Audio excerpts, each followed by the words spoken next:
Assalamualaikum warahmatullahi wabarakatuh. Perkenalkan, saya Yunita Wulandari dengan NIM 1120100887, mahasiswi dari Universitas Pelita Bangsa. Video ini dibuat untuk menyelesaikan salah satu tugas dengan mata kuliah Manajemen Sumber Daya Manusia Lanjutan dengan dosen pengampu Bapak Muhammad Ehsan, Eskom, MM. Di sini saya akan menyampaikan pembahasan tentang ruang lingkup manajemen sumber daya manusia. Ruang lingkup manajemen sumber daya manusia itu merupakan proses secara bertahap yang dilakukan agar mencapai perubahan yang diinginkan. Ruang lingkup manajemen sumber daya manusia itu meliputi yang pertama ada Human Research Planning, yang dimaksud di sini adalah berkaitan dengan perencanaan sumber daya manusia yang dibutuhkan dalam suatu organisasi ataupun perusahaan. Perusahaan itu sendiri biasanya mengidentifikasi posisi yang kosong dalam suatu pekerjaan, serta melihat apakah ada kelebihan ataupun justru kekurangan tenaga kerja di beberapa jabatan. Lalu yang kedua ada job analysis, suatu cara untuk menganalisis dan menjelaskan secara rinci mengenai beban kerja atau job description dalam suatu organisasi maupun perusahaan itu sendiri. Yang ketiga ada recruitment and selection. Setelah berhasil melakukan job analysis tadi, kemudian perusahaan itu sendiri membuka lowongan kerja untuk melakukan proses rekrutmen karyawan yang baru.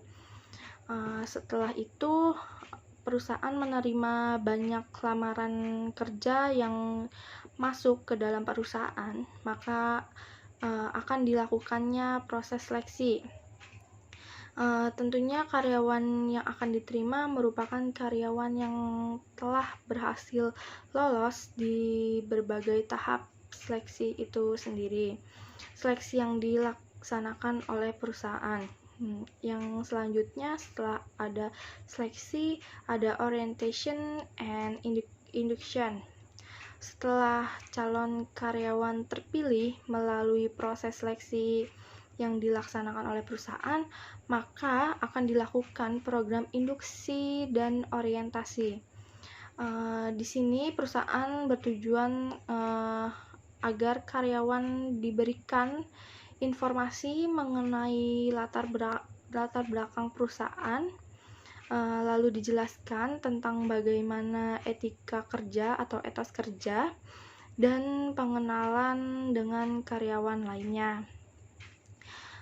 Yang selanjutnya yang kelima ada training and development, berkaitan sama dengan tadi yang sebelumnya. Setiap karyawan akan menjalani program pelatihan sebagai arahan agar dapat bekerja maksimal nantinya. Program ini juga dilakukan oleh beberapa staf yang sudah atau telah berpengalaman sebelumnya, karena tidak hanya untuk karyawan baru saja, karena bagi karyawan lama pun perlu untuk mengingat kembali materi pelatihan manajemen sumber daya manusia yang telah diberikan sebelumnya oleh perusahaan, serta bisa juga menyesuaikan dengan keterampilan sukses milenial, juga keterampilan milenial digital terkini. Selanjutnya yang keenam ada performance appraisal.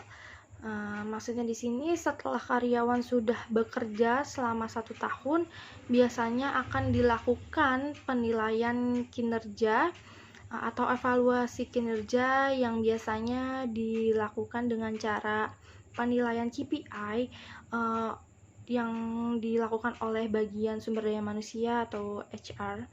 Berdasarkan hasil penilaian ini, nantinya akan diputuskan insentif yang akan didapat oleh karyawan, kenaikan gaji, atau promosi jabatan untuk selanjutnya. Yang Selanjutnya yang ketujuh ada compensation, planning, and remuneration.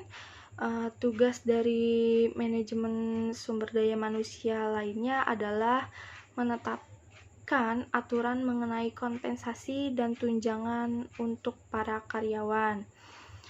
Selanjutnya ada motivation, welfare, health, and safety. Maksudnya di sini adalah Departemen Sumber Daya Manusia diharapkan mampu memberikan motivasi kepada seluruh karyawan agar karyawan itu bekerja dengan baik dalam suasana kerja yang kondusif. Selain motivasi, bagian sumber daya manusia juga ada jaminan kesehatan dan keselamatan yang merupakan suatu hal yang sangat penting dalam perusahaan atau organisasi.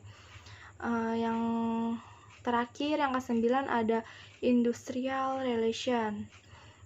Tetap menjaga hubungan baik antar karyawan, leader, manajer, dan semua yang terlibat dalam perusahaan atau organisasi. Nah, hubungan baik ini sangatlah penting. Hal ini akan berpengaruh pada kelancaran pekerjaan yang dilakukan oleh para karyawan di suatu perusahaan atau organisasi itu sendiri. Baik, cukup itu saja yang telah saya berikan pembahasan tentang ruang lingkup manajemen MSDM. Kurang lebihnya saya mohon maaf. Terima kasih. Wabillahi taufik wal hidayah. Wassalamualaikum warahmatullahi wabarakatuh.